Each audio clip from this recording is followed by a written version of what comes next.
আপনার কষ্টের কথা কখনো কাউকে বলতে যাবেন না, তাহলে সে সান্ত্বনা দেওয়ার বদলে কষ্ট আরও বাড়িয়ে দিবে। যতক্ষণ অবধি আপনার আপনজন মানুষকে আপনি বলবেন যে আপনি সুখে আছেন, ভালো আছেন, তারা বাবা দিবে।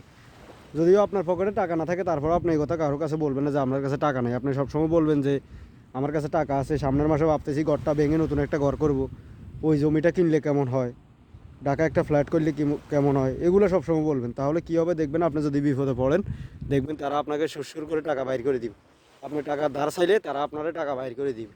আর আপনি যদি ধার চাওয়া লাগবে না, এমনিতে আপনি যদি কোনো বিপদের কথা বলেন হঠাৎ করে, তাহলে তারা টাকা বাইর করে দিবে। আর আপনি যদি বলেন যে আমার এই সমস্যা সেই সমস্যা, আমার পকেটে টাকা নাই বা আমি ঋণগ্রস্ত হয়ে আছি, তাহলে দেখবেন হ্যাঁ তারা কিনবো আপনারা, মনে করেন আপনারা সাইড কেটে চলে যাবে।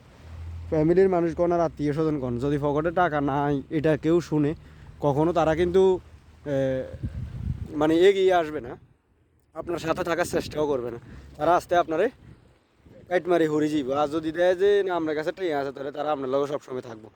এটার বাস্তব একটা উদাহরণ হলো কি, দেখেন আমরা যদি দেশে, বাংলাদেশে যারা আছে, আমরা যদি দেশে কেউ যদি কোনো বিজনেস করতে যাই, কোনো ব্যবসা করতে যাই, তাহলে আমার আত্মীয় স্বজনরা কিন্তু 10 টাকাও বাইর করে দেয় না। আর যদি শুনে যে আমরা বিদেশ যাইম বা প্রবাসে যাইম, তাহলে কিন্তু ওই যে খালা আছে না, খালা ফুফু, এরা কিন্তু নাকের নাকফুল লাগাই হইলেও টাকা দিয়ে দেয়। কয় যে এতে তো বিদেশ যাবো, টাকা কামাই 2-3 মাসের ভিত্তি দিয়ে দিব, কারণ কি টাকা পাইব গ্যারান্টি। মানে যাতে গরিব, সোজা কথা, দিন শেষে একটাই কথা হলো কি, যাতে গরিব যাতে পকেটে টাকা নাই, হেতার লগে কোনো আত্মীয় স্বজন নেই আর মা বাপও নেই। মা বাপও মনে করেন, আমি শুধু বউ না, মা বাপকেও বলতে শুনেছি তুই মরতে পারিস না, যে হোলার টেয়া নেই, হোলারে কয়েন কথা বুঝিনি। তো টেয়া হইলো সবচেয়ে বড় জিনিস। আপনার কাছে টেয়া নাই এটা কারো করে বুঝতে দিবেন না। টেয়া আছে না আছে এটা আপনি, আপনার কাছে থাক, আপনার কথা আপনার কাছে থাক। টেয়া নাই, আপনি গরিব, এটা কারো করে বুঝতেন দিয়েন না। বুঝতেন দিলে আপনার আত্মীয় স্বজন কারো করে আপনার কাছে আইতেন না।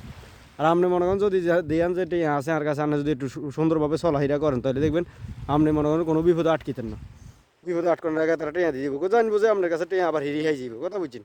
আর যদি আপনার গরিবতা দেন, তাহলে তারা আপনার টেয়া ধার তো থাকবে, কথা আপনার কাছেও থাকতো না, বুঝলে কবে এত টেয়া গুণ দিব কইতে আবার। এটাই হলো বাস্তবতা। কারণ আমরা যদি দেশে হাজারো মানুষ যে বিদেশে এত কষ্ট করতেছি, এটা হলে আমার ফ্যামিলি রেই দেয়। কারণ আমরা চাইলে কিন্তু দেশও কিছু করতে পারতাম, তো আমরা দেশও কিছু করিম কইতে। কিস্তি এলাই যে মনে করেন আমরা কিস্তি এলাও কিস্তি দেয় না, যদি দেশে কোনো ব্যবসা করবো আন কয় কথা। আজ যদি শুনে বিদেশ যাইব, বাবু রে খাইছে রে, তারা লোন মনে করেন 5 লাখের জায়গায় 10 লাখও দিব, কারণ জানা যে বিদেশ গেলে এটা কি রে ভাই, দেশে অত কিছু করতে পারে মানুষ, দেশে অত কিছু করি মানুষ সফল হইতে পারে। শুধু বিদেশে মেয়েদের টেঁ আছে, বিদেশ আমরা গোলামি করতেছি, অন্যের গোলামি করতেছি। দেশে থাকলে নিজে একজন উদ্যোক্তা হইলে নিজের সব কিছু নিজের থাকতো। আর এখানে আমরা গোলামি করি, মানুষকে বিজনেস করে দিয়েছি, মানুষের বিজনেসে মানুষ আমগো মেধা বিক্রি করি, আমগো সময় বিক্রি করি, আমরা টাকা ইনকাম করতেছি। আমরা তো সময় বিক্রি করে টাকা ইনকাম করতেছি, আমরা মেধা বিক্রি করে টাকা ইনকাম করতেছি। এটা আমাদের লাভের চেয়ে ক্ষতি বেশি হইতেছে। জীবনে ক্যারিয়ারে কিছু করতে পারি না, নির্দিষ্ট একটা সময় বিক্রি করি, সকাল থেকে সন্ধ্যা পর্যন্ত কাজ করি, ওই সময়ের বিনিময়ে তারা টাকা দেয়। যে উন্নতি করার কোনো সুযোগ নেই, কোনো অপশন নেই। যদি কথাগুলো ভালো লাগে থাকে, তাহলে অবশ্যই লাইক কমেন্ট শেয়ার করিয়ে দিন ভিডিও গান, আর আপনাকে বাইরে লগেই থাকবে।